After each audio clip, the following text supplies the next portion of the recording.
कहानी राजमहल का रहस्य। बहुत समय पहले एक समृद्ध और शक्तिशाली राज्य था जिसका नाम वीरपुर था। इस राज्य का राजा महाराजा वीरेंद्र सिंह बहुत ही न्यायप्रिय और साहसी थे, लेकिन उनके महल में एक ऐसा रहस्य था जिसके बारे में कोई भी नहीं जानता था। महल के अंदर एक विशाल गुफा थी जिसे राजा ने कभी किसी को जाने नहीं दिया। किसी भी सिपाही या दरबार के सदस्य को उस गुफा के पास जाने की अनुमति नहीं थी। महाराजा वीरेंद्र सिंह इस गुफा के बारे में हमेशा खामोश रहते थे, लेकिन उनके चेहरे पर कभी-कभी एक गहरी चिंता की लकीर दिखाई देती थी। कई वर्षों से लोग यही सोचते रहे कि उस गुफा में क्या है, क्या वह कोई खजाना है या फिर कुछ और, लेकिन किसी ने भी कभी भी उस गुफा में जाने की हिम्मत नहीं जुटाई। सभी लोग इस रहस्य में खोए हुए थे और समय बीतता जा रहा था। एक दिन राज्य में एक जादूगर आया। उसने दावा किया कि वह किसी भी रहस्य को सुलझा सकता है। वह राजा से मिलने आया और बोला, महाराज, मुझे लगता है कि आपके महल में कोई बड़ा रहस्य छिपा हुआ है जिसे मैं हल कर सकता हूं।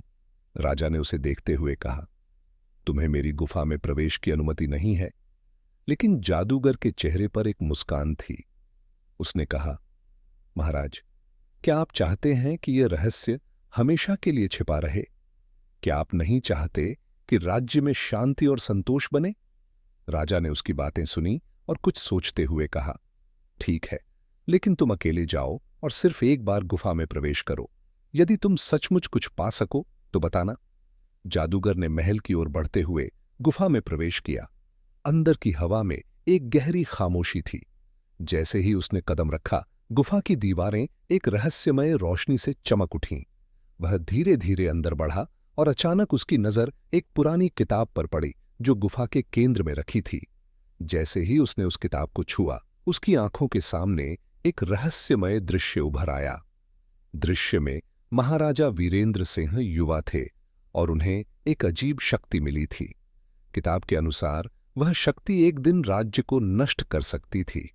राजा ने इस शक्ति को छुपाने के लिए गुफा में छिपा दिया था ताकि वह कभी भी उसके बारे में न जान पाए। जादूगर ने यह सब देखा और तुरंत बाहर आया। महाराज, उसने कहा, आपके महल का सबसे बड़ा रहस्य आपकी ताकत नहीं, बल्कि वह शक्ति है जो आपके पास छिपी हुई थी। वह शक्ति कभी भी राज्य को विनाश की ओर ले जा सकती है और इसे नियंत्रित करने का कोई तरीका नहीं है।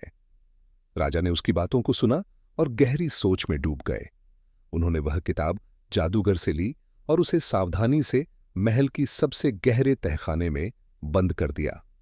अब राज्य में शांति थी, लेकिन राजा और राज्य के लोग हमेशा इस रहस्य के बारे में सोचते रहते थे। क्या वह शक्ति कभी बाहर आएगी? क्या राज्य फिर से खतरे में पड़ जाएगा?